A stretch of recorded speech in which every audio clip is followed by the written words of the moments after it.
Europe affects us in our everyday lives now in Europeans.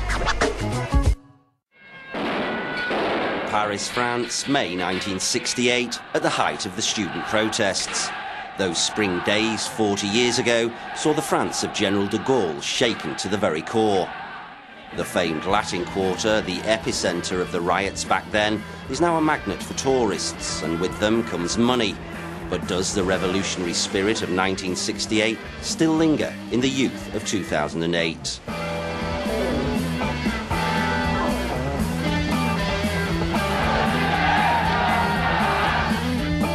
Let's head off to the Rue Le Goff, where the first barricades went up.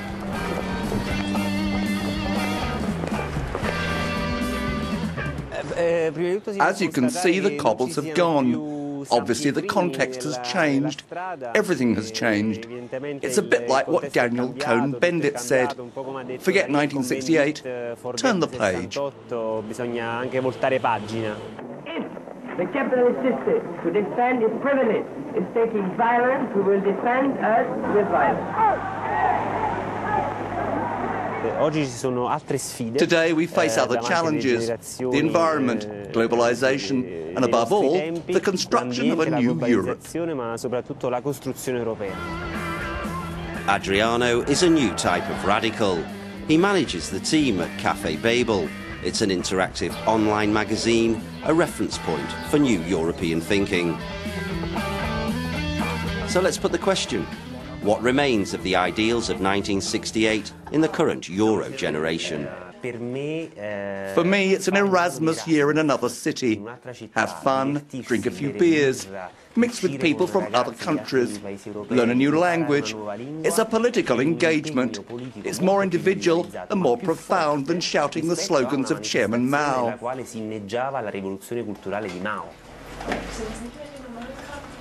So, political engagement for the children of Erasmus can be found in a few demis.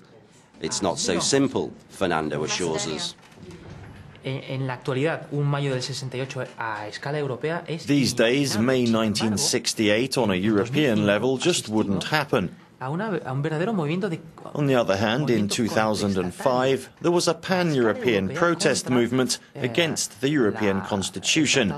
But it wasn't called revolution, because times have changed. The youth of today express themselves differently. They're a lot less hot-headed, more pragmatic. Strangely, that is one of the positive effects of the social revolution of '68. It was the female influence. Politics became feminized, not because there were more women, but their presence influenced the men, even though there were more men involved. It kind of transformed political reality. The women added a certain discretion.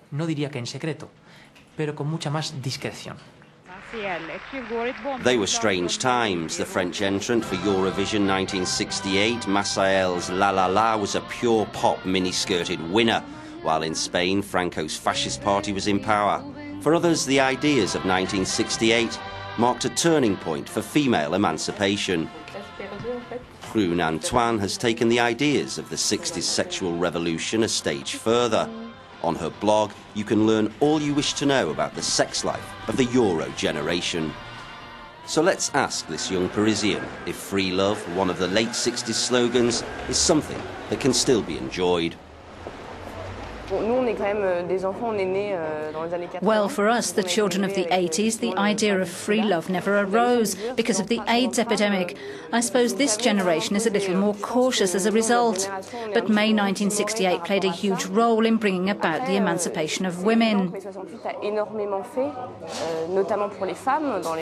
The pill, abortion rights, all these things helped, but it has had side effects on the male population. They are less responsible. Their role in life is less defined. I think it's brought about an identity crisis for a lot of men. May 1968 also brought about a cultural revolution, radical writers, innovative theatre. For Katerina, the link back to '68 is clear. The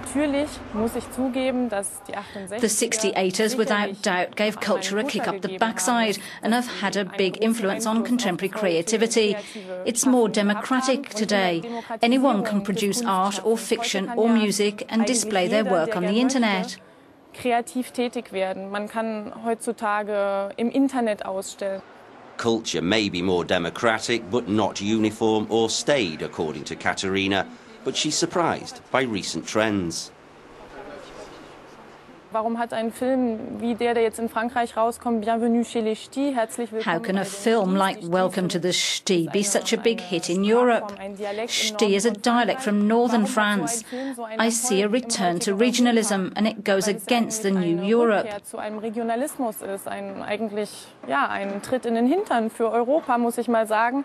We see a return to traditional values, a certain nationalism, even regionalism. Also zu einem sehr starken, vielleicht auch Nationalgefühl, nicht mal national, Regionalgefühl. The demonstrations in the US against the Vietnam War spread to Berlin, Rome and London, while in the Czech capital, the Prague Spring was in full swing. Protests had spread beyond the borders of the Latin Quarter. The discontent was clear. However, they were all set in their own context. These days, to support a cause is easy. You go on the internet. Look at Tibet. All the blogs slagging off Chinese repression. They are there for all to see. You don't have to take to the streets. Demonstrations still play a role, but the forms of protest have changed. Time for a drink in the Café Universal with Nabila. Through her eyes, the biggest fights her generation face are not in Paris or Europe, but further afield. The battles that they were fighting back then, they managed to get that across for the first time, you know. As that's already been done in the past, now maybe our only worries are how are we going to succeed, or if someone is holding us back from something in terms of our career. But I'm a bit sceptical as well, because I'm English. I was born in England, but I'm Pakistani at the end of the day. So something like 1968, it's a very European phenomenon for me, because just at the moment in Pakistan, we're beginning to battle for our rights. Students are now coming out into the street and stuff. So it's something, we're such a young democracy, you know. So to have a phenomenon like this over there, it really puts 1968 into a box, you know. You can see it from a different perspective, even if I am European.